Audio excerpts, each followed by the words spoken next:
Mga katropa, ayan na nga mga katropa, ihahatid na namin to sa school sa German mga katropa, kasi nabali winelding ko muna mga katropa ito. Ano, ito yung winelding ko mga katropa at bali, tapos binarisan ko na rin. So tara na. Ay naku, sasama na naman yung batang maliit na batang makulit. Yes naman mga katropa. Gapon nga pala mga katropa, kinuha ko to, kasinggil lang kami ng motor no mga katropa. Hindi ko sukat akalain, hindi inaasahan, pero inuwi ko na lang din mga katropa. Kasi kaysa naman magpa-welding tayo doon, magbabayad din tayo doon, aray. So let's go, tara na mga katropa.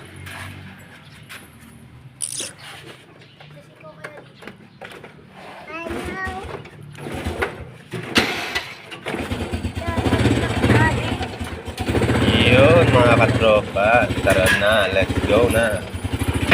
Yun, kusang nagsarado at nagbukas mga katropa. Siyempre mga katropa, dito kami sa Harvard no mga katropa. So ito yung Harvard no. So ito, bibit-biting ko na ng mga katropa at lalagay ko na ito mga katropa. So dito na lang mga katropa, alis na rin kami agad.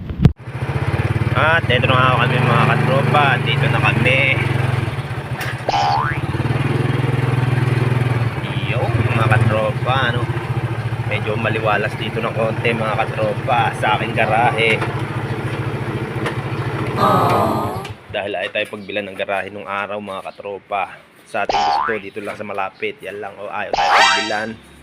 So ito naman mga katropa ay okay na yan.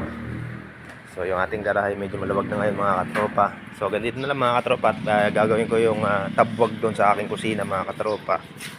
So at ito mga katropa ay walang mga pwestuhan, kaya ginawa ko doon ang pwesto mga katropa. Dati ito mga katropa, yung aking punching bag na to nandun to sa karsada. So nahihiya ako mga katropa at napakaingay na ito mga katropa pag binabanatan ni Kuweseng.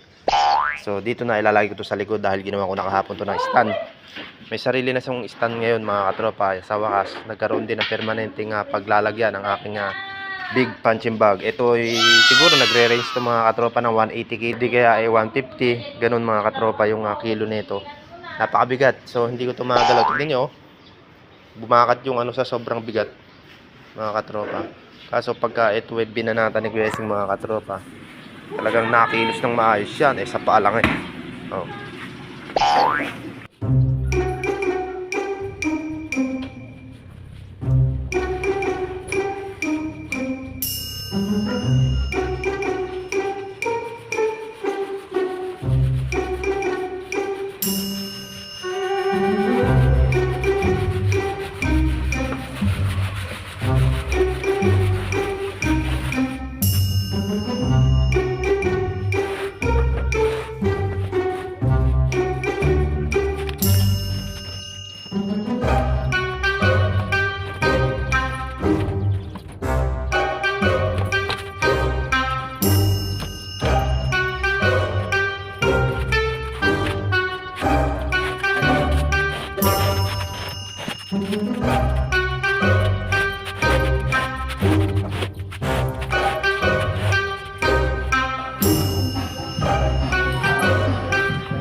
dito mga katropa. So nailagay na natin to, no?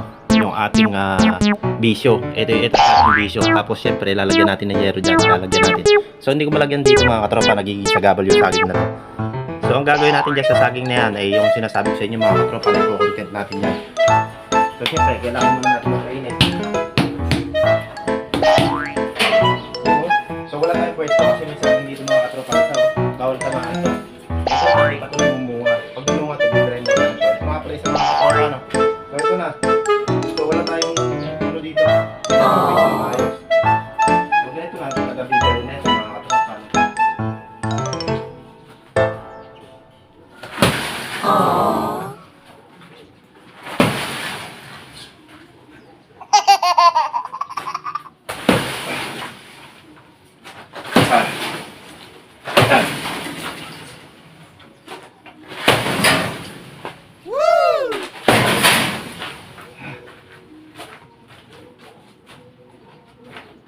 Subukan natin galawa mga katropa.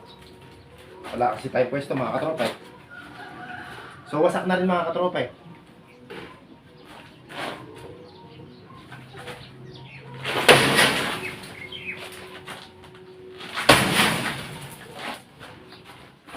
Aray ko, nakatukod na pala mga katropa.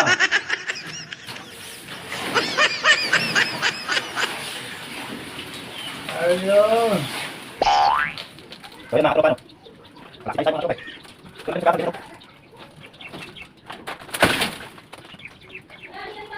Hindi na natin iyak, tatangan tayo. So dito mga katropa. Dito. Siyempre, dito kampiyon na yung kaliwa. Layo, Jesse.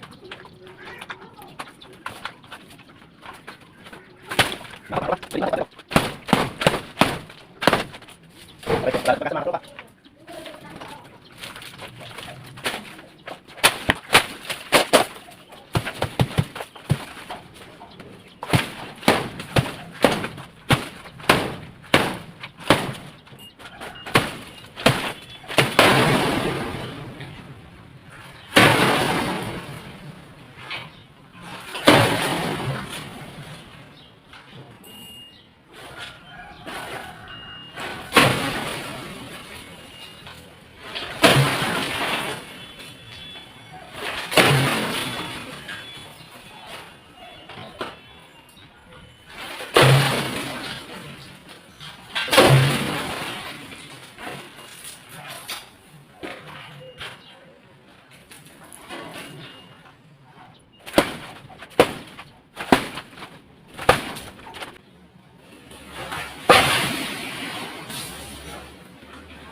Woo!